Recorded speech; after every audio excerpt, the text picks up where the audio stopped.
How do you think the Mavs can combat a lot of the issues that they've been contending with before they finish out the regular season with 2 games to go? I'm gonna be blunt. I don't want us to. I don't want to get to the playoffs. I think that it's going to be silly to make a play-in tournament just for us to give up 130 points to either, Minnesota, the Lakers. I'd rather not personally. I'd rather just let the season end where it is.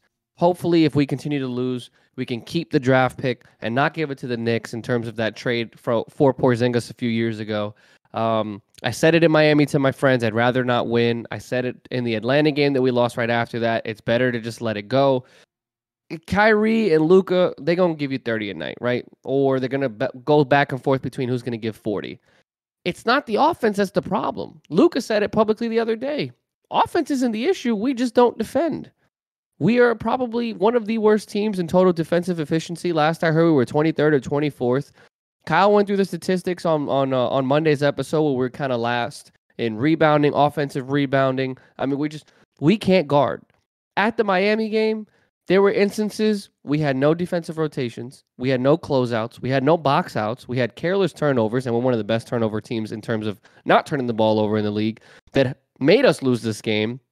We were down 12 at half. At one point, we were down 22 points.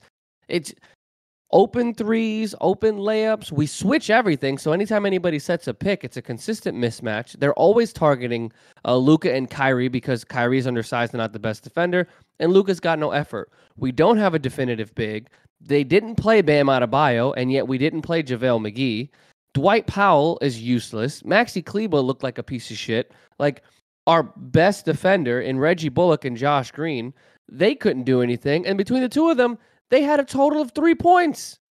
They both played over 30 minutes, and between two NBA players, they had 3 points. I don't understand it. Tim Hardaway had a great night. He had like 32, 33 points. Luka had 40. Kyrie had almost 25. Like, the people that score did their job, but the team as a cohesive unit does not defend. I'm tired of having this conversation. I'm sick and tired of repeating myself week in and week out. This team will go out and give you 150 points if everybody is on.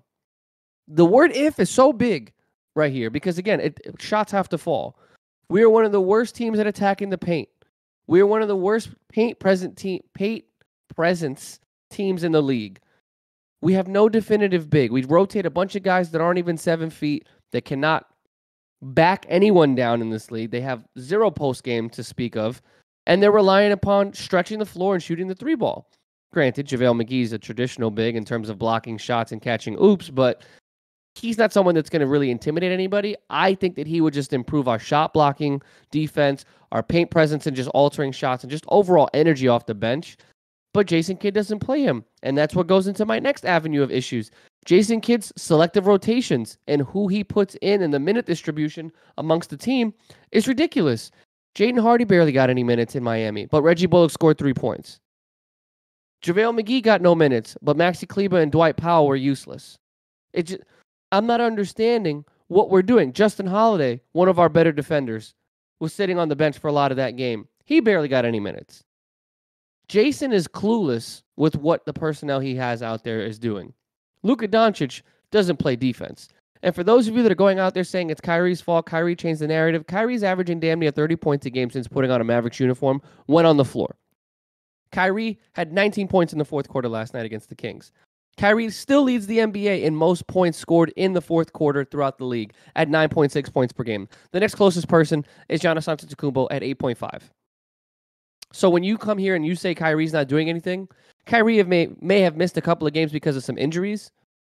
He's not a distraction. The locker room has had nothing but good things to say about him. Jason Kidd has said good things.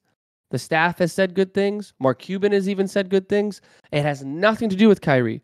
The team as a whole was a shit defensive team beforehand, but when you go and you trade away our best defensive piece in Dorian Finney-Smith for Kyrie Irving, what do you expect?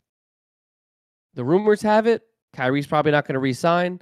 Mark Cuban says it's his top priority, but wouldn't commit to Christian Wood. That's a whole other conversation where, for whatever reason, he doesn't want to play, and by he, Jason Kidd doesn't want to play Christian Wood down the stretch either.